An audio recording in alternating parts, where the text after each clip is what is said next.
திருப்பதி மலை வாழும் வெங்கடேசா.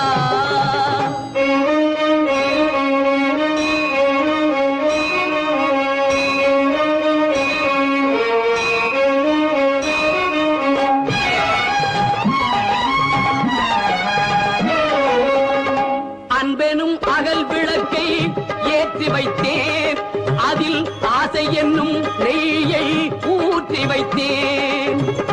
அன்பெனும் அகல் விளக்கை ஏற்றி வைத்தேன், அதில் ஆசை என்னும் நெய்யை ஊற்றி வைத்தேன்.